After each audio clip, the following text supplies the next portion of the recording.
Are you ready? The Kornelia Stephanie Show. Wake up to love, your call to action. Join Kornelia as she empowers others to live heaven on earth. Kornelia teaches listeners how to be the authority over yourself, embracing your inner guru. Feel yourself uplifted into limitless expansion, integrating ease and grace in a changing world. This show will cover topics such as unconditional love, your physical body, how to be in extraordinary relationships, create financial and emotional wealth, embracing entrepreneurship in the new earth.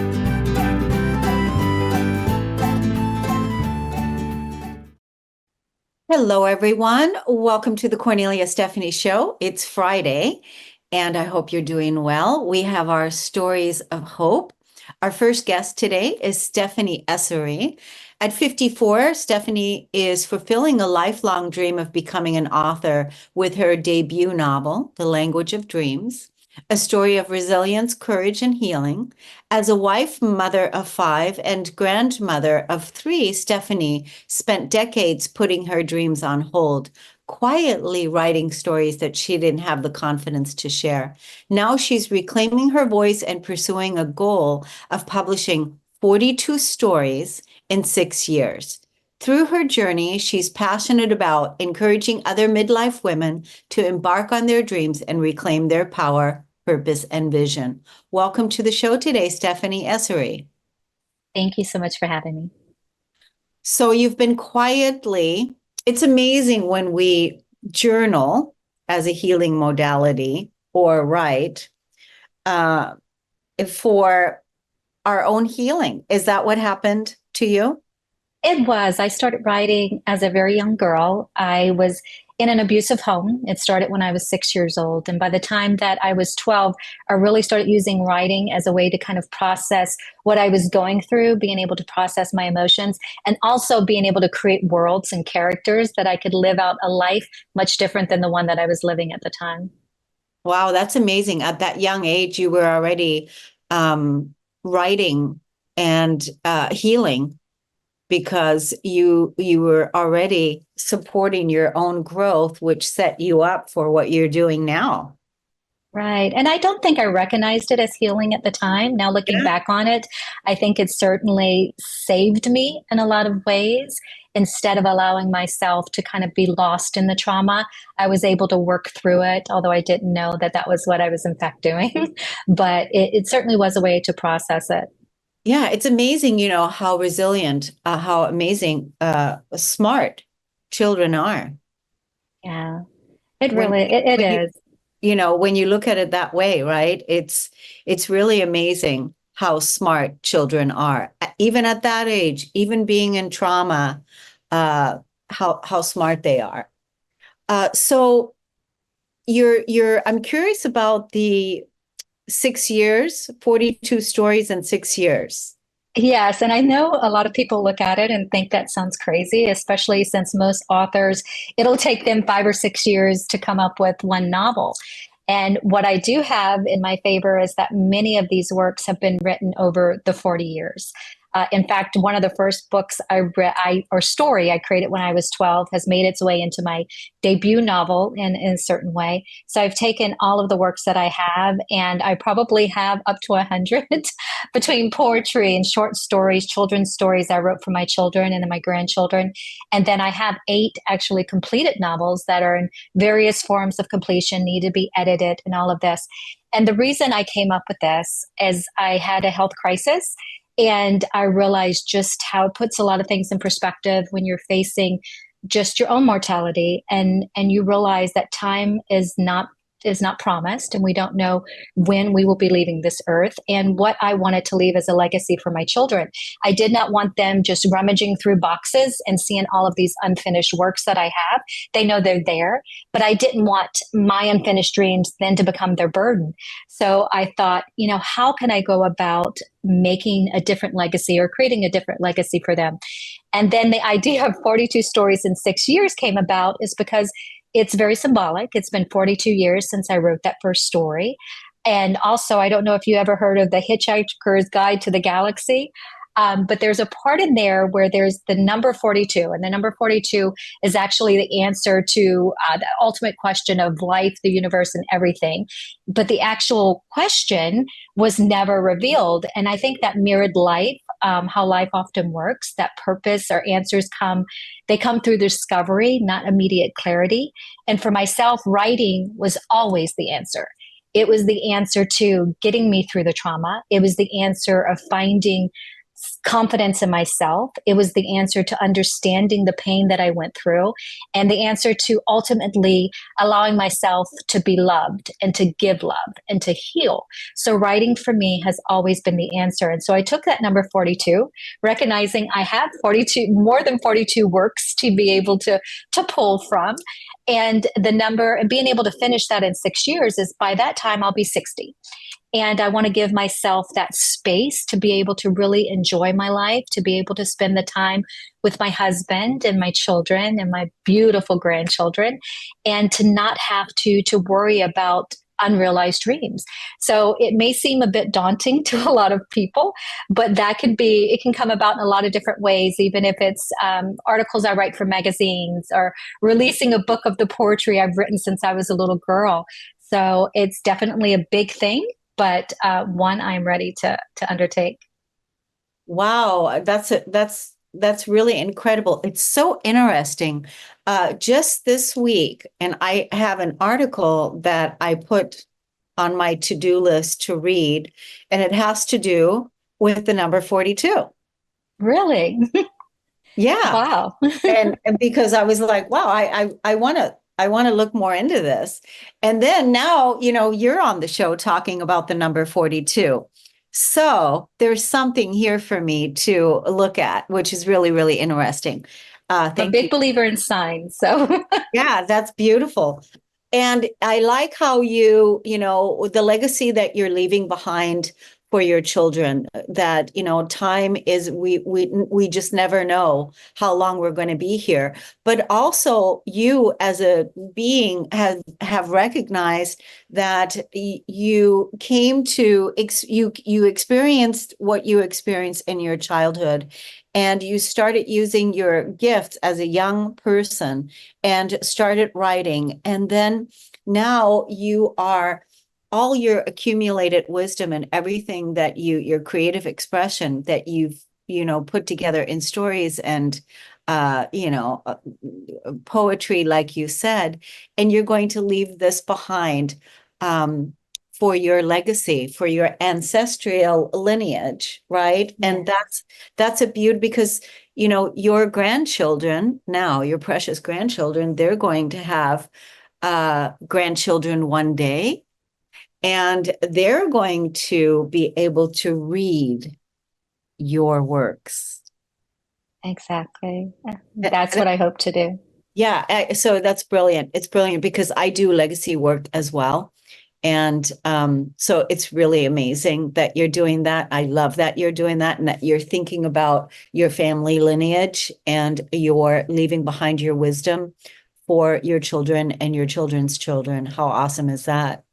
So, do you want to speak about any of the trauma that you've overcome? Is there anything? Yeah. Sure. I think the thing that I would like to share with people is that we're always being told to move past our trauma or to get over our trauma. And something that really led to me truly being able to heal is to recognize that trauma never leaves us. It lingers, right? Even when we put ourselves together, we're still going to have cracks, because originally we were broken. And when we heal, we have these cracks. And when things happen in our lives, there's pressure put on those cracks and things can kind of seep through. And when I was able to allow myself to acknowledge that pain is always going to be a part of my story, the trauma is always going to be a part of who I am, acknowledging it, but not allowing myself to let it stick with me. I'll sit with it a while. I'll acknowledge that, yes, I didn't deserve to go through the things I went through. I certainly didn't. No child ever deserves to do that. I was sexually abused. I was emotionally and physically abused. I had an absent father, emotionally absent mother. It was very difficult. And it's something that I felt like, if the two people that were put on my earth to love me, to put on this earth to love me, didn't, how could anyone else? how could I love myself? And I allowed myself to carry that within me for far too long. And I was frustrated that at 54, I'm still crying over my mother. I'm still crying over my father, still crying over the abuse that my stepfather put me through. And when I was able to just say to myself, to allow myself grace and to say, this is part of my story. It is, how can I have this trauma work for me? How can I move beyond it in a certain way? It has to account for something, right? It has to matter. And the way that I can make it turn that ugly thing into something beautiful is to be able to realize this dream that I have. And in sharing these works of writing, so much of it reflects that pain, reflects the trauma, but there's also a lot of hope and resilience there. And that is that legacy I want to leave my children. My childhood left me with very deep wounds. And those deep wounds, as I was healing, left scratches on my children. Although I never wanted it to harm my children in any way, it did. And then, but how beautiful is that my children have now such a life that their children will not know that pain that I went through. And that's what this is all a part of. And I hope that people recognize that you're trying to eradicate all this trauma from your life, but you have to acknowledge it's always going to be a part of you. And how can I turn that ugliness into something incredibly beautiful? Yeah, that's beautiful. I want to let the audience know how they can look you up on your social media and also your podcast. Sure. So they can find me on my website is stephanieessary.com. It's going to be live again on Tuesday. We're working on revamping that. They'll be able to follow the podcast to find out about the books that are going to be coming out. There's a couple of children's books that will be coming out in this year, in addition to the first novel. And also my podcast, which is Unfinished Stories, Next Chapter, is all about following my journey, but also connecting with some incredible people who have gone through very similar things in their lives and being able to just reclaim their lives after going through trauma. And also on Instagram, you can find me, Stephanie Essary. There's a couple of channels we're working on promoting, but the majority of the information they can find online on my website. So awesome. Thank you so much, Stephanie, for coming on. I wish you much success with all of your creative projects, everything that you're putting out. And we're going to take a break on the Kornelia Stephanie Show. We'll be right back.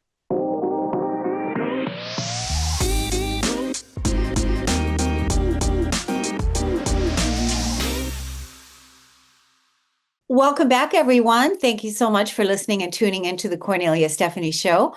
Our next guest is Tina Djuretic. She is the author of Finding My Sovereignty, which I love. My sovereignty. When I hear that, it's like, ooh. This is a memoir about surviving childhood abuse, a Christian cult, and 3 toxic relationships. While writing her memoir, she was able to find forgiveness both for herself and her abusers, which taught her a lot about generational trauma, gaslighting, narcissists, and putting up healthy boundaries. It's Tina's goal to share her story with anyone who finds themselves in a similar situation and to educate people on the subject of toxic relationships, healing, spirituality, and not just surviving, but thriving. Welcome to the show, Tina. Thank you. And I don't know if I should say this or not, but I'm looking at what you're wearing and it's so pretty, that color. And it also matches the Buddha you have behind you. I just noticed that. Sorry. I didn't think about that. Yeah, it looks really nice. I love my wine color. It's kind of I love wine too. Yeah. Yeah, it's and very wine. warming. And wine. Yeah. And wine, Yeah. So, okay. What the curiosity of what had me curious right away. Well, I love, there's not that many people that use the word sovereignty, it's not. So, what does that even mean? So the fact that you've reclaimed your sovereignty, that you're in your sovereignty, Yes. Coming from a place of having survived abuse, childhood abuse is hard. A Christian cult, Yeah. that's hard. Yeah. Right. So that set you up, the childhood abuse, the Christian cult, and then you said you had what, 3 toxic relationships? Yes. Yeah. Yeah. We were 10 years old when my parents joined this really fanatical Christian church. And this separated us and isolated us from the rest of the world. And this is what, to me, defines it as a cult-like thing. As soon as you say, here's a whole lot of rules, don't ask questions. Oh, Give us all your money. I'm sorry that you're poor. And separate you and isolate you from the rest of the world. These three things for me is what defines a cult.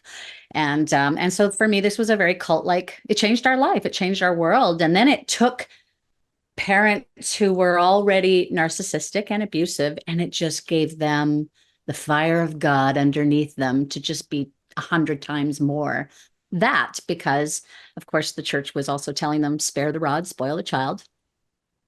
Right. So there you have it. So it gave them permission to just take it 10 times further. So, yeah. And that's so hard because when we're children, we are our beliefs are being formed from the time that we're 1 years old all the way up, and the by our society, by our parents, by our school, by our church, by tribe. Right. And so that's very hard when it comes to the whole cult thing and the whole Christian thing.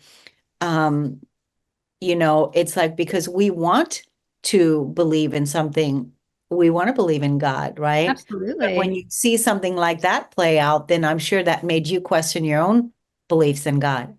Well, and also imagine, so now if you're in an abusive home as well, you're praying to God to save you from what's going on. And so how confusing is that the very power that you're hoping will save you is the power your parents are using and the church to even be more abusive, right? So, I mean, that just messes with you. And like you said, all of that is being programmed into your root chakra.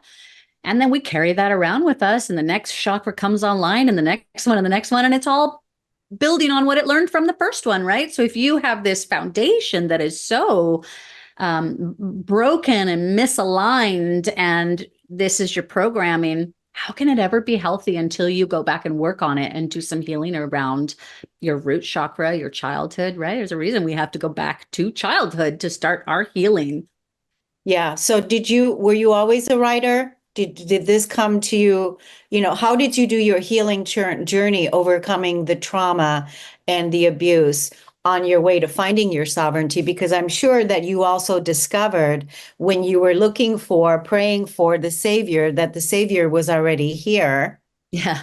Well, that came much, much later. So right. Yeah. I left home like just barely after 17. So then there's this period from 17 until about 26 where I had no belief system, I guess. It's not even that I was agnostic per se, just disillusioned with the world in general. Certainly anything to do with anything that sounded like Christianity to me. So when I had my first spiritual person come into my life, I was resistant at first, of course, because even things like meditating can feel like prayer. And when it's really a sore spot inside of you that you haven't healed, you'll resist that as well. So I like to say I had 1 foot in and 1 foot out of spirituality, probably from about 26 until my late 40s, when spirit was like, enough.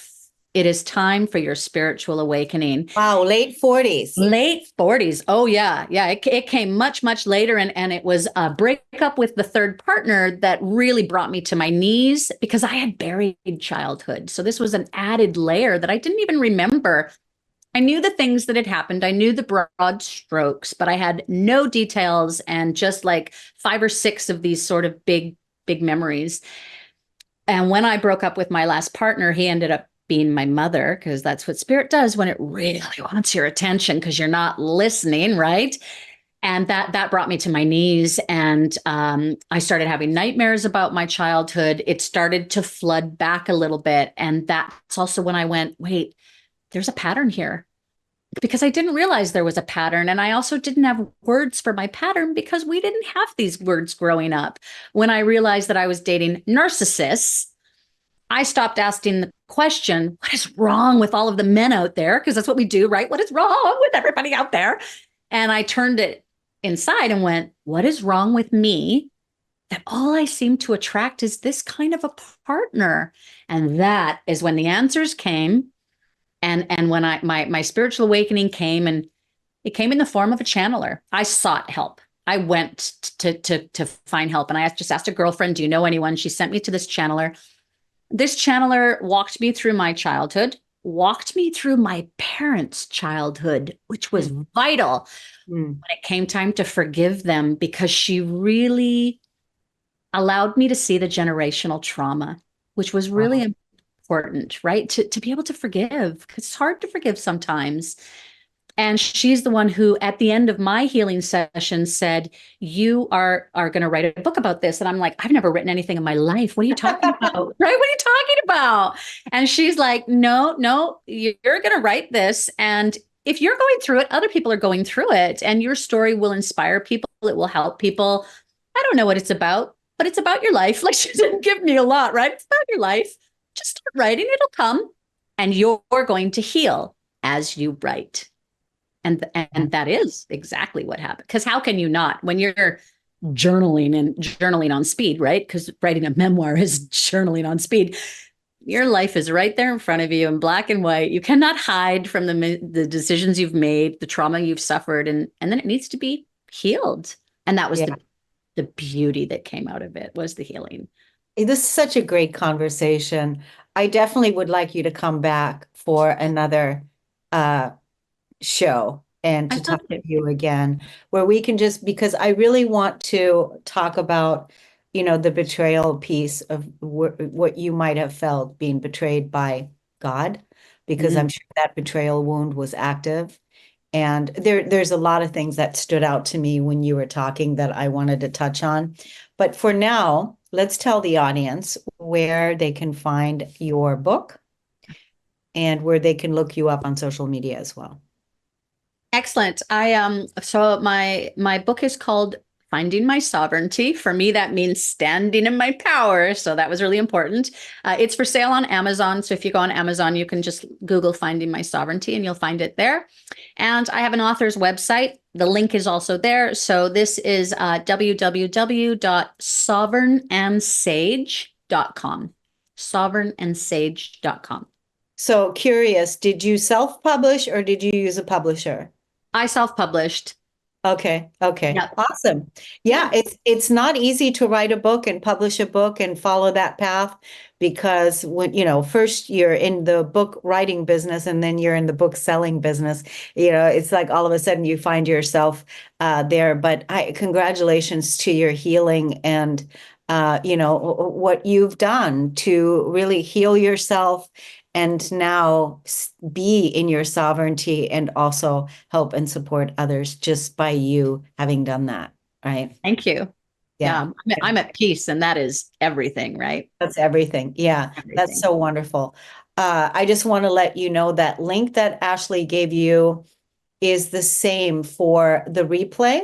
So you'll be able to use that again. And audience, we're going to take a break right now, and we'll be right back on the Kornelia Stephanie Show.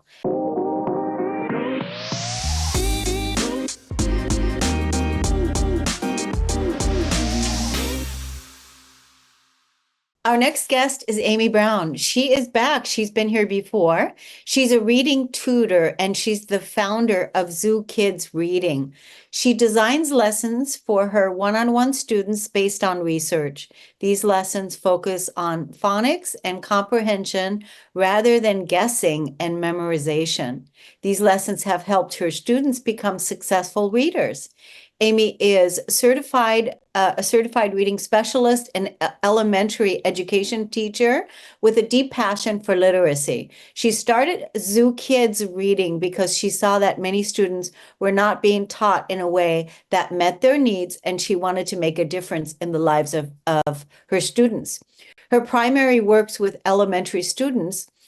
Amy is her primary work with elementary students, but she does work with students of all ages.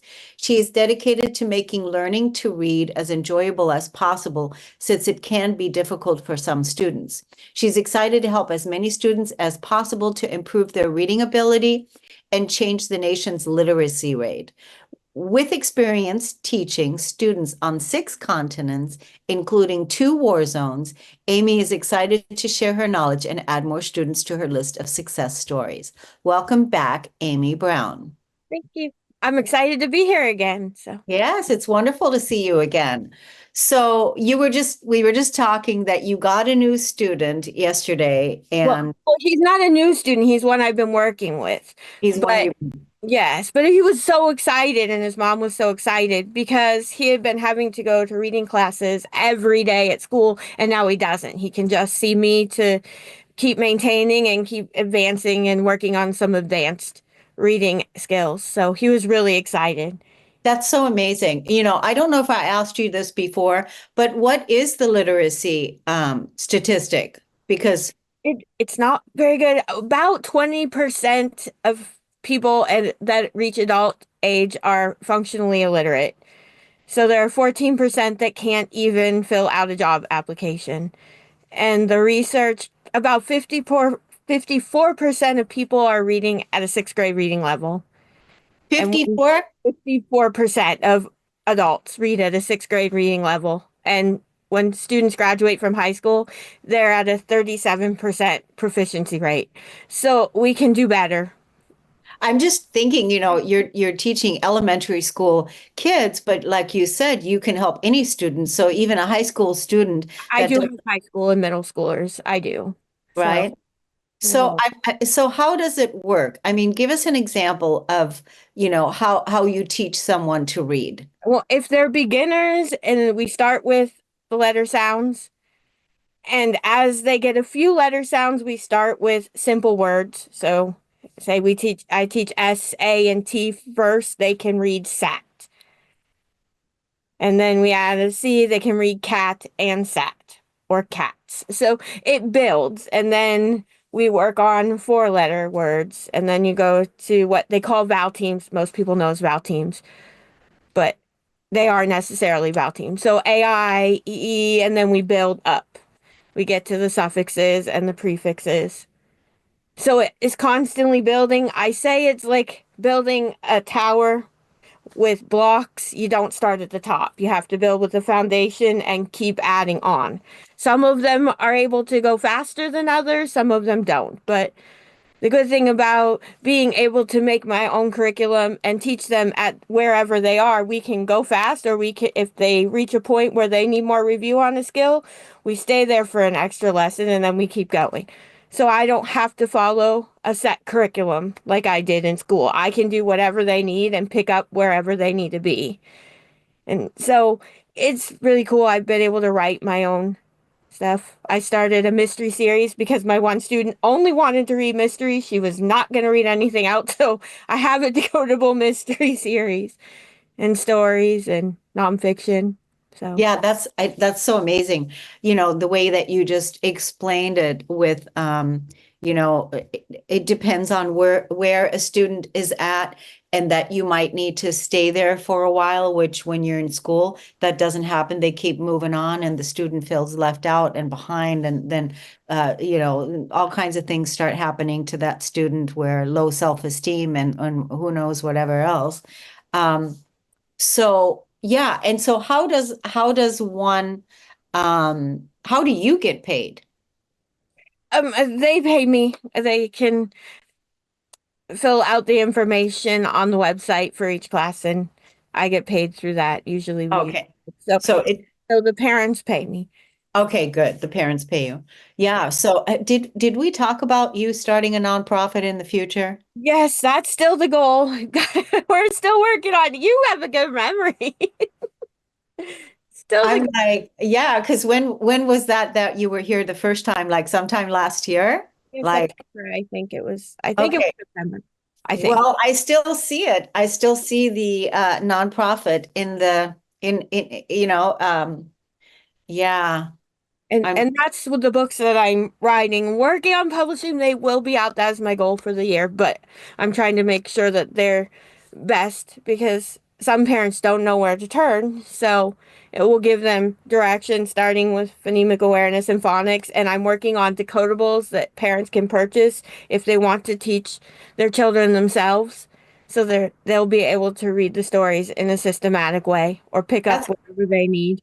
yeah, that's really cool. Now, how are you publishing them? I'm going to self-publish. You're I'm in gonna, a writing group that is showing me how to do it. So, oh, okay, so you're in a writing group. They're showing you how to publish it. yes. Okay, So good. So that's going to be helpful it because will be out this year. They're closer than they were last time I saw you. Put it that way. okay, well, good. I guess, we'll just have you come back again Trying to when you have them out. So what about, other countries? Because you I also do. I teach on 6 continents. It works with ESL students as well. We do have to focus on vocabulary sometimes a little bit more because they don't know the vocabulary. So they're learning the English vocabulary as well as how to read in English. So I always have to make sure that I'm going, do you understand what this is? But there are also pictures on the next page. For my very beginners, they don't get pictures on the page they're reading because we don't want guessing or word memorization. I was just doing research and double checking some things before I came on.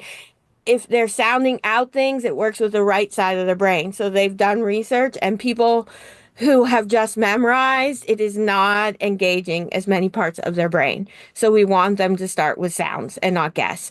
So my students get to see the pictures on the next page. say that sentence again. If the students are just memorizing, what happens? Their different parts of their brain aren't as engaged as much. They've done this research with adults as well. Well, that's the reason why the so many kids fail in the school systems because they're taught to memorize. And that is gradually being changed. That is part of the reason I left because Yeah. it was not research based and I was not doing what was best for my students. So, Yeah. Yeah, that's really amazing. I just think it's amazing what you're doing. I feel like you need help. I feel like you need a team. I feel like you need help, you need funding, you need to be, setting up the school. I feel like you need to have your own school and yeah, I feel like you need help. Wow. Yeah. What else would you like to tell the audience about your project? it's just something I'm passionate about. Stay tuned. There's more coming. We're not quite ready to announce everything, but I'm also turning for my older advanced students. I've written chapter books for them. So right now I'm in the editing process because they love them. So that helps work on their comprehension. I've Yeah. got another one I have to start. They're ready for a new one and they're like, "What's next? You have to keep going." And I'm like, Oh "Okay, my God. See, that's what I same mean. time It's like to write." yeah, you just need to be doing this part and you need a whole team over here that's going to be, singing your praises, marketing you, getting your information out there where you can just keep doing this piece. And but it's wonderful what you're doing. Let's tell the audience how they can find you on social media. ZooKidsReading.com. If you go there, it has links to Facebook and our YouTube channel and Instagram. So you can Yeah. see it. And we also do have some of my nonfiction decodables are on the website and more are being added every week.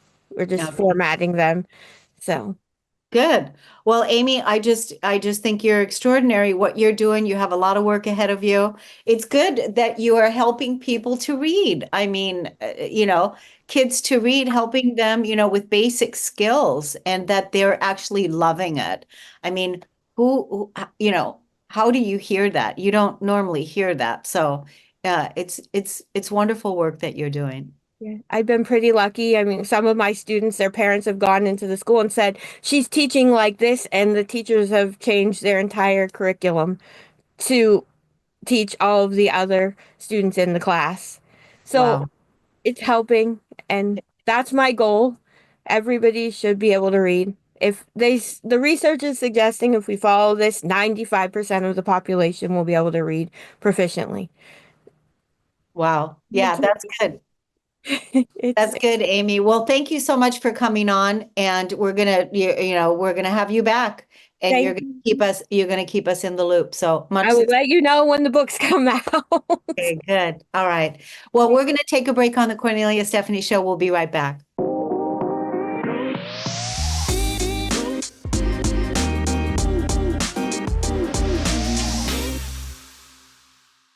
Our next guest is Lisa Zawrotny.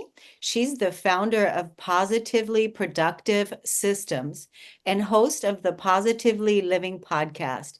She's a productivity coach dedicated to helping you reduce overwhelm, manage stress, and design personalized systems. She encourages shame-free productivity, helping you live a more fulfilling life while working towards the goals that matter most to you.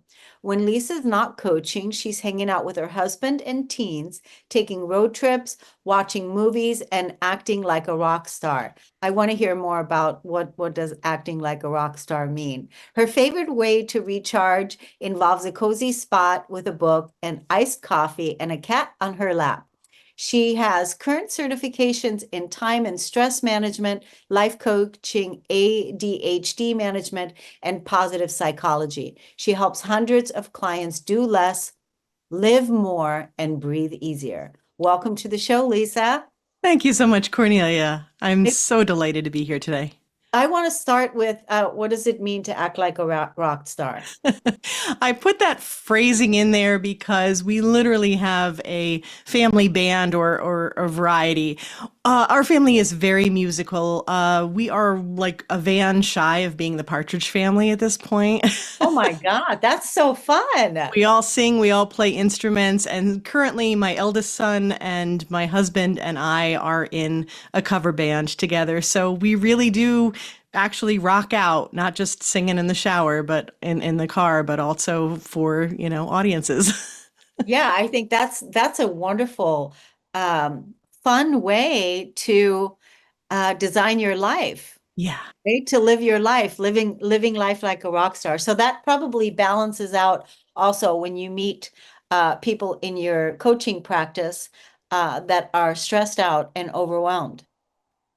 Oh, absolutely. And I mean, I am trying every day to walk my own talk, to find the joy and the wonder, and to, live in a way where I'm doing things that I love because it fosters my productivity. And that's really the magic of our conversation today is so often we feel like to be productive, we have to sacrifice. And what if doing what we love actually leads us into being more productive? Yeah, I love that. So doing what we love, leading us into being more productive, because when we're doing what we love, we're producing it, we're producing more, we're enjoying more. So that has a much more effortless momentum going and more gets done. Yeah, there's so much to it. I refer to it as energy management. We talk a lot about time management, and I use that term because that's what we know, that's what we talk about, that's what everyone wants. But when we start to dig in, we realize that, yeah, we have the time and we're managing it, but really it's self-management. It's priority management. It is energy management. And I'll give you a great example of energy management. My kids have a messy room and really don't want to do anything about it. And it's going to take forever until I tell them, hey, once that's set, you can go do something fun. And oh, look at that, you're already done. And I'm sure you've experienced that as well when you're looking forward to something, when you're energized, when you're excited, when you've taken a nap and had snacks. Yeah. It changes how you approach what you need to do, and it changes the game. Yeah, it does. So how do you work with your clients? How do you work with clients, people that are coming to you that are stressed out? We talked about a little bit about it, that are caregivers that are on overwhelm. How do you work with them to shift that mindset? So there's a couple things at first, and step one is always to downshift that overwhelm. So we work in a very practical sense. I do things like mind sweeps with them, right, or what people will call brain dumps, and we learn how to kind of remove those immediate stressors. And I have a guided mind sweep that I share with everyone, that in 5 minutes, you can take what's in your brain and what's like sort of taking over, the worry, the anxiety, all the thoughts. We have to start there because the one thing we have to remember is that trying to be productive, make things happen, it can't be forced. Well, we try, but really it needs to be finessed. And the first way to do that is to calm the stress response, calm the body. take care of what you need. So that's step one, right? Then from there, we can take a look at what's going on. And most importantly, and this is probably the surprising part, when you think productivity coach, you might think, oh, let's look at planners and calendar management and task management and habits. We do all that, but not at first. At first, I learn about you and your core values and the tendencies that you have and where you've had your successes, because success leaves clues.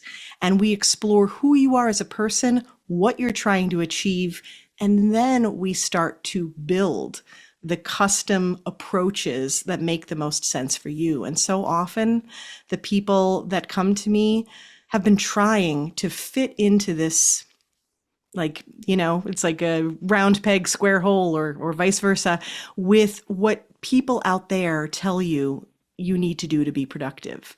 And they learn that there's a freedom in being exactly who they are and finding the systems that work for them. And I think that's so important, to find the systems that work for each person. There's so many people out there that they want to just plan their year out. They just want to have everything on a planner and all planned out. Well, I'm going, where's the intuitiveness? Where's the spontaneity? Right away you're setting yourself up to, be burned out simply because you're the one that's creating that plan. What about the universe having a different plan for you? I Right? love the way you describe that, Cornelia. And I think this is why we struggle so much with the New Year's resolutions. And I'm actually anti-resolution. I am pro-intention, pro-word of the year, pro, who do you want to be? Mm-hmm. And then let that guide you into what you will create. And yes, there are systems and practical applications that go with it, but you need to do that groundwork first. And you're right there. What about the spontaneity and the resilience and the flexibility that the world will ask of you whether or not you had that in mind? It's so interesting because my inner guidance, my inner teacher showed me a few years back that the way that we're living our year Mm-hmm. is not the same way that we used to. Like, we used to just be like, okay, what do you want to achieve for the year? What do you want to do? And my inner guidance was look at it in like a 3 year, like 23, 24, 25, and in that realm, because we're also eliminating so many things out of our lives and letting go of so many things that are no longer serving us and releasing things and letting things go. And, we're on a discovery, we're evolving. There's so many things that are happening that sometimes if we say, oh, I need to have this done by the end of this year, that right away creates stress and anxiety. Oh, absolutely. Especially when it comes time to realize that you're not going to meet that goal. I was talking with someone recently about this, a client who was concerned about the idea of the practical side of creating, deadlines and creating boundaries to challenge yourself. And so I do work in that side of it. I'm a bit of a hybrid, but I love what you're talking about in terms of that openness and intention and letting yourself be guided and releasing what doesn't serve. I talk a lot about decluttering in a whole life perspective. Well, how do you balance the two? And I think what it comes down to is having boundaries, but and a goal to achieve, but being able to release what the meaning is behind that if you, quote, don't make it. Yeah, I think that's a big piece, because don't set yourself up to feel like a failure at the end Right. of the year. And basically saying, give yourself a little bit more space. It may take a little longer, and Yeah. that's okay. And That's own that. Own who you are completely and how you want to approach things. And own that sometimes it's going to take longer. Things are going to change and, regroup, reset, and enjoy the journey. I love that. I love the work that you're doing. I Thank you. definitely want to have you come back on the show again, and I look forward further to having a deeper discussion with you about this. First, let's tell the audience how they can look you up on social media and learn more about you. Well, thank you. The simplest hub that you can find everything at is positivelyproductive.com with the podcast and how to reach me. But if you have some fun on Instagram and you want to have some fun with me, because I do some ridiculous reels because laughter is stress management, positively_Lisa. So please join me, say hi, let me know that you saw me here, and let's keep in touch. I just want to nominate you as Lisa, the Positivity Queen. I like that. Yeah, that's awesome. That's awesome. Well, thank you, Lisa. And thank you, everybody, for listening and tuning into the Kornelia Stephanie Show. Let's all go out and act like a rock star and have a wonderful life. And then we'll see you all next week. Take good care. You've been listening to the Kornelia Stephanie Show, Wake Up to Love, your call to action. Tune in each week on Transformation Talk Radio. Kornelia's joy is to engage others in practical ways, showing us how to live in the new earth in harmony with our true nature. For more information on Kornelia and her extraordinary work, or to listen to past shows, go to her website at korneliastephanie.com.